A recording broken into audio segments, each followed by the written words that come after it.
Assalamu alaikum wa rahmatullahi wa barakatuh. Ikhwatul Islam ibadallah, there's a quick issue I wanted to address, and that's as it relates to wearing the Saudi shamar and bisht. The shamar is the red and white scarf that the Saudis and the Khalijis in general wear over their heads, and then the bisht is the gold embroidered cloak-like garment that they wear over their thobes. Now, this particular garment has been confused by many and is said to be the clothing or the apparel of the ulama. But this is something that is incorrect. In reality, this is the traditional dress of the Khaliji, meaning the Arab within the Gulf states, specifically the Saudis, as it relates to the type of shamar that I'm referring to. But generally speaking, the Khalijis or the Arabs in the Gulf state, this is from their traditional clothing. And so you won't just find the scholars wearing that, but you also find people in government, like for instance, if you see Mohammed bin Salman, the crown prince of Saudi Arabia, when you see him in public and within Saudi Arabia, you often see him with the shamar and the bisht on. Same thing with his father, King Salman, the shamar and the bisht. And everybody around them, from the government officials, are all wearing that. It's the traditional dress of the people of Saudi Arabia. So it's not a clothing or an apparel that's specific to the scholars. And if that was the case, then why is it that one, we don't find this in any text stating that there are specific apparel or apparel that's specific to the scholars, one.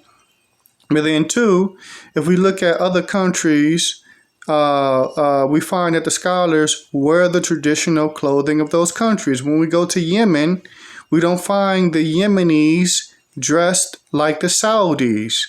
The Yemenis have their own clothing, and the scholars of Yemen, Sheikh Muhammad al-Imam, Sheikh Abdul Aziz al-Bura'i, Sheikh Muhammad al-Sawmali, Sheikh Abdullah al-Dhimari, and others from amongst the ulama, they all have wear their cultural specific clothing. They don't wear the clothing of the Saudis. Same thing if you were to go to Nigeria or Afghanistan or some other place. So it's not correct to state that the shamar and the bisht is the clothing of the ulama, to the point that if you see a da'i in the West wearing that you state he is attempting to imitate the ulama or the people of knowledge. No, that's a cultural attire for the people in the Khalij. And of course, somebody could wear that because they just like the style of that type of clothing, and that's really possible.